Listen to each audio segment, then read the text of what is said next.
朋友你好，在上一集，我试着解读拜习会在金山。今天我跟各位谈，就是台湾的大选跟美中的角力。年轻的朋友也许还没出生。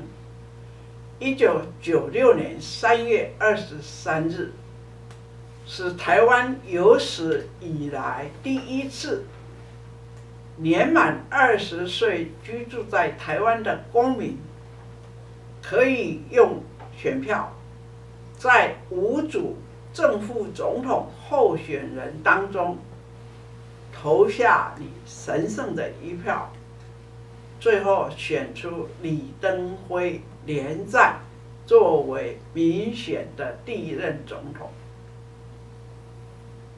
2件事情要记住：第一，当时有5组候选人表示参加选举的人，或者投给5组候选人的每一位公民，你们都共同行使国民主权，这是主权国家最重要的表征。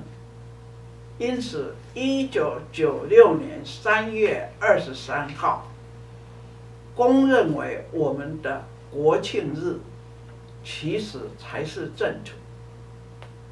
这几年10月10号的国庆日，蔡英文总统跟立法院主持之下的国庆活动，让南宁非常的不满。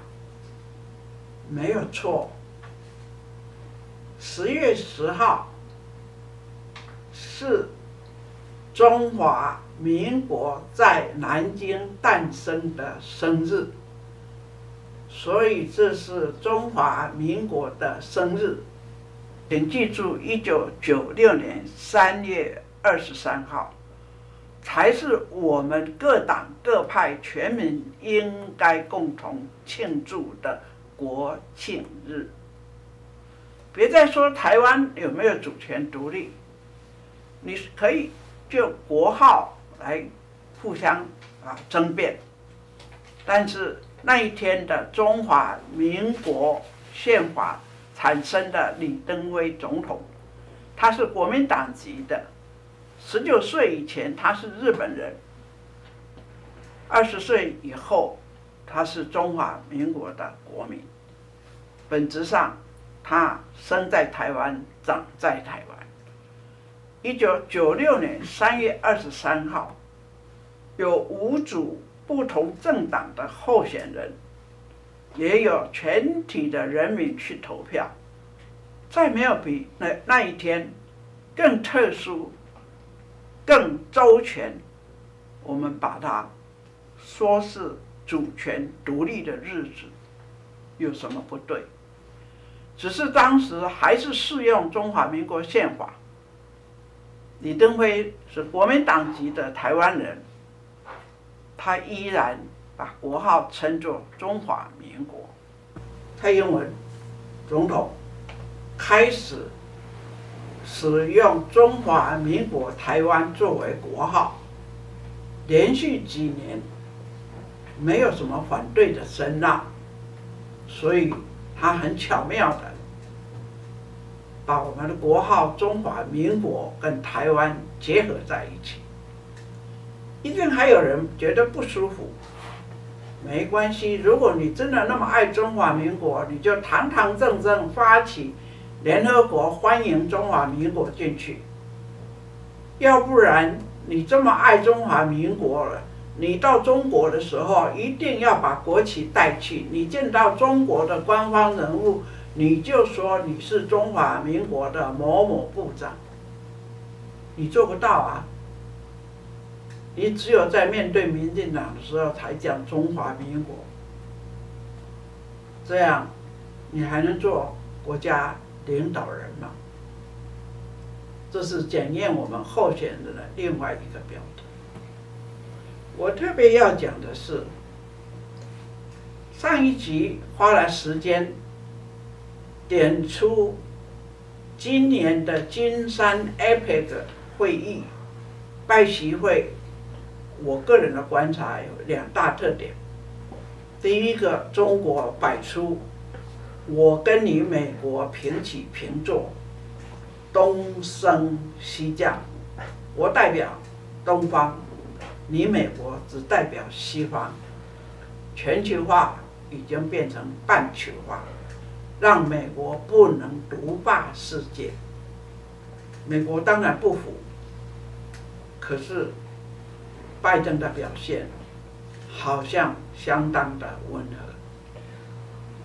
第二就是美国一样持平的论调，只是我们要注意的是，这一次习近平逼他要反对台独不成，提出说我没有要用武力攻打台湾，但是我一定会完成祖国的统一，只是没有直接表明用和平。拜登的态度如何？美国的官方回应是，就台湾跟中国和平统一，美国不采取立场 ，take no position。这几个字，我想了半天，我的英文不好，请大家认真去解读。当美国坚决不说反对台独，而坚持不支持台独，我们大家已经了解它的意义的时候，大家要开始体会，美国对中国和平统一台湾，这一次讲的是不采取立场。下一届的总统、副总统，请你们认真看待美国这个新的语词。在选举的时候，清清楚楚地告诉我们的选民，你要争取的支持者，你如何看待新的两岸情势，新的龙鹰争霸？我们把视线拉回台湾，当世界两强美中平起平坐，在金山进行和谈的时候，我讲过，从现在开始，大概有和平喘息的时候，让我们可以很慎重、理性的选择下一届的领导人。也希望俄乌战争、以阿战争快快结束。这个时候，我们看到在台湾上演的闹剧，所谓蓝白合，蓝色是指国民党，白色是指台湾民众党。本来是蓝绿对决，民进党是反国民党起家，但是这一次居然有些民调指出，台湾的公民高达60%希望下架民进党。当然，我不知道这个民调是真还是假，或者是暂时性的。民进党也必须深刻的体认，当人民要下架你的时候，你如果还不把原因找出来，赶快对症下药，那你真的生病了。但是我们回过来，蓝白合真的是要下架民进党吗？事实上，历史将来会告诉我们，蔡英文之所以全力拉拔柯文哲，就像民进党后来会交给蔡英文，可能还有很多的历史秘密。总之，那一次柯文哲挺着他救扁恩人的旗号，民进党不但没有提候选人，还下令全党支持他，而柯文哲并没有因此加入民进党。我们看到的蓝白合，雷声响，雨点也不小，到现在变成拍戏拖白。这个过程显露出来，某些候选人他是自己打败自己，要参加政党协商，特别是选前的政党协商，涉及总统、副总统选罢法的相关规定，完全一无所知。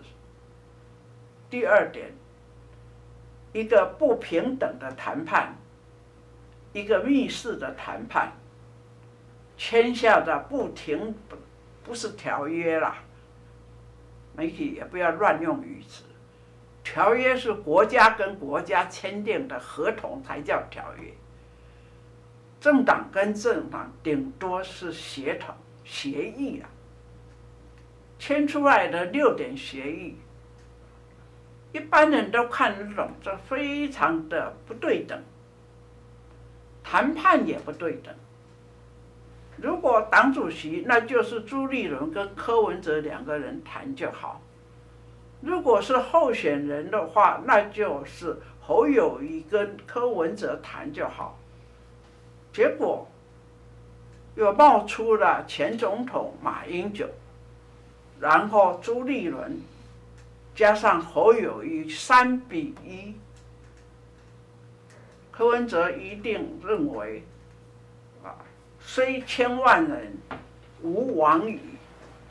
没有想到一个仇视女人、经常口出歧视女性的柯文哲，事实上他的周边全部都是强势的女人。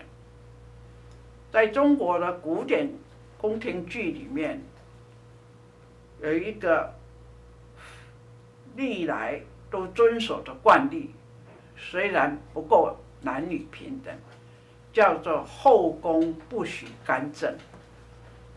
但是这场蓝白合的闹剧非常明显的，柯文哲虽然说虽千万人吾往矣，自己登而扑火，投进一场3-1的闭室密谈，但是出来以后就被许多强势的女性用哭的也好，用巧计也好，就要扭转他的劣势。这个如果变成国际新闻的时候，大家会怎么想？这样的人可以代表台湾来从事国际外交，特别两岸谈判吗？我想，我们大家要回归正题。候选人没有得到选民的同意，没有获取绝对多数的同意，你是当不上总统的。所以，也决定权还是在我们人民的手里。自从1996年3月23号，台湾人民选出李登辉担任第一个民选总统以来，其实历届总统选举哪一次美国不干预？比如说，在中国台海展开文攻武吓的时候，克林顿总统就派出3艘航空母舰保卫台湾，当然是善意的，我们绝对感激，因为民选总统是2300台湾人民的基本人权。之后2000年连宋对决，陈水扁宣布参选，没有人看好陈水扁，连宋都是国民党，美国有没有介入，我不太清楚。但是奇妙的是，在1999年3月份，我应邀到华府演讲，我去拜会 AIT， 结果当时的理事主席 Richard Bush 普瑞泽大家都认识，第一句话就跟我恭喜。我说恭喜什么？他说恭喜你，陈水扁会请你担任副总统候选人。我吓了一跳，因为我要登基前，刚好陈水扁打电话给我，想要跟我见个面。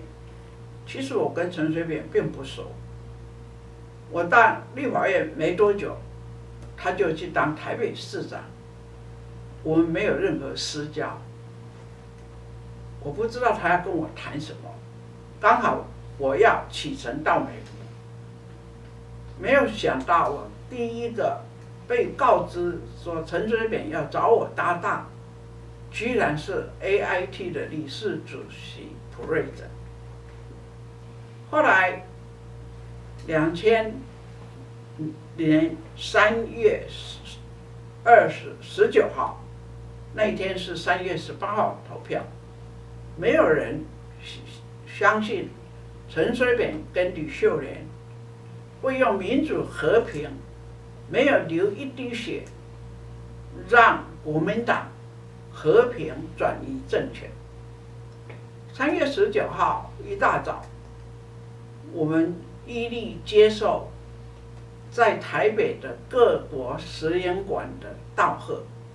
当然，第一个接见的是 AIT 的处长跟副处长。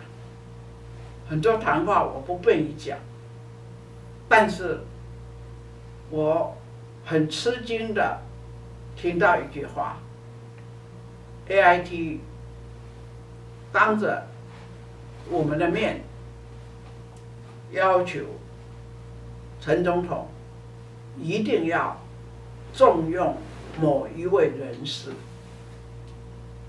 那以我自己的亲身体验，你说美国是关心台湾选举，还是有介入台湾？你们去评判吧。蔡英文第一次选的时候，他的对手是马英九。那时候蔡英文到美国去，访谈刚结束不到几个小时， Financial Times 就透露，美国不支持蔡英文。再隔一届，蔡英文到美国访问，美国马上说他是一个很好的总统候选。评论有褒有贬，因为一旦当上总统，华府是不能去的，这是对我们的非常的不公平。但是国人好像习惯了，没有被美国召唤去华府口试的人，好像就不能担任总统候选人。如果我们是一个主权独立的国家，是需要这样吗？是可以这样吗？很多国家也要选总统。马克宏要竞选总统以前，美国总统敢叫他说：“你到华府来接受我口试吗？”但是韩国瑜拒绝 ，AIT 马上给他一些颜色看。这一次美国有没有介入台湾的选举，不知道，大家可以认真去了解。至少 AIT 的新任主席在上任，他才今年上任，不到1年时间，3次约谈总统候选人，在美国也到台湾来。就在 APEC 会议之前，他到台湾来。他虽然口说我们尊重各党候选人，可是为什么需要短短的时间来跟3位候选人谈话？这算介入选举？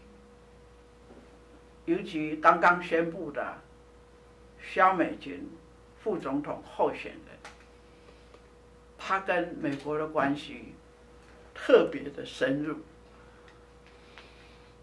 这是好事。可是说美国可以警告中国没有介入，我们是不是也同样的标准要注意？当然，中国没有一次不介入的。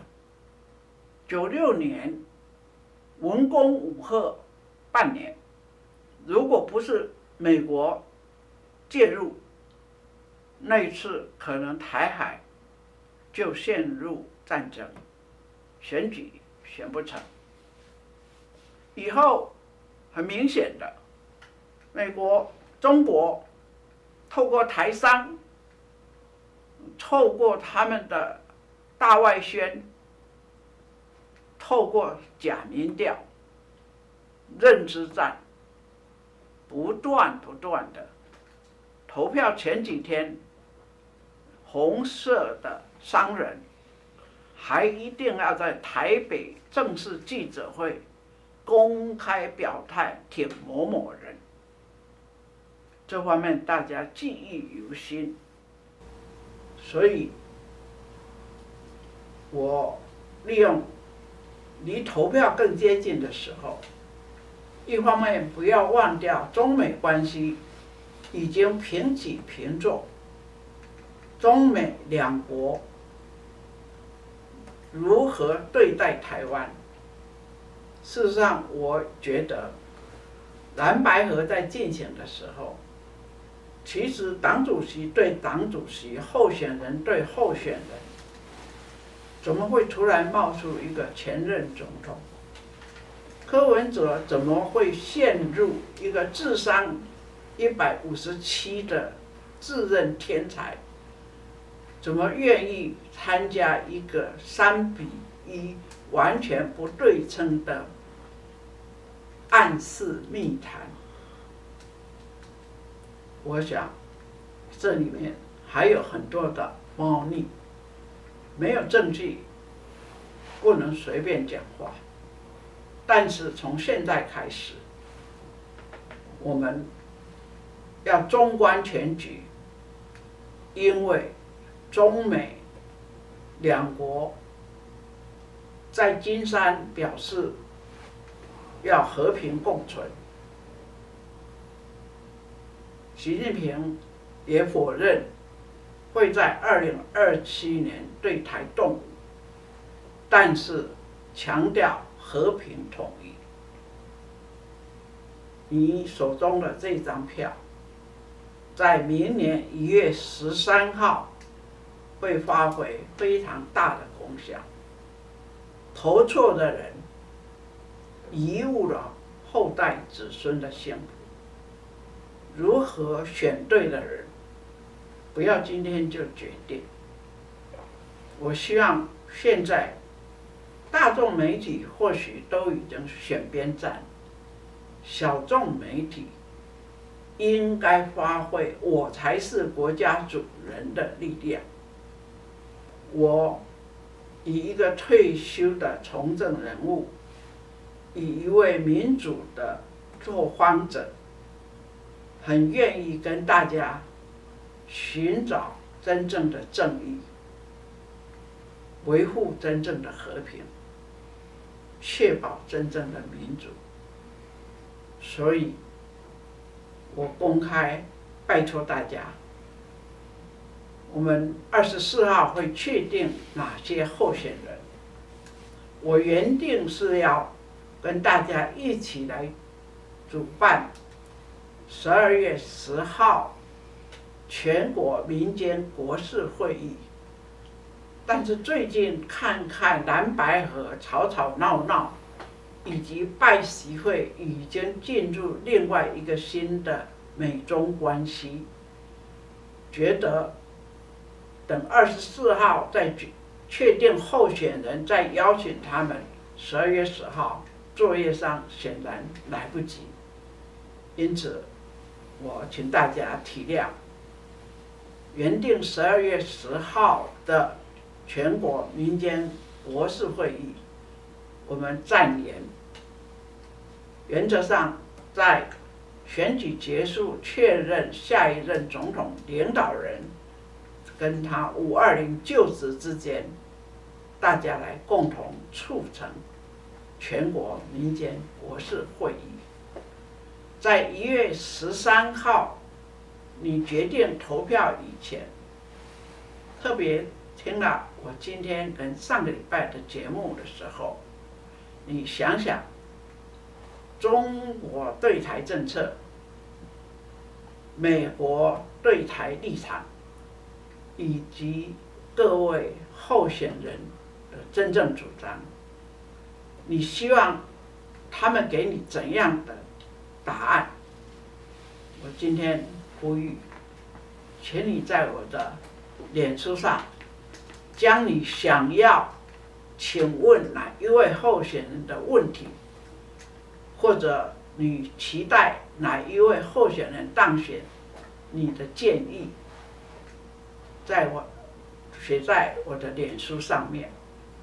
12月开始，我将根据各位朋友提供的意见汇整，我们来请求正式寻求领导台湾的候选人，针对大家的提问做一个明确的表达。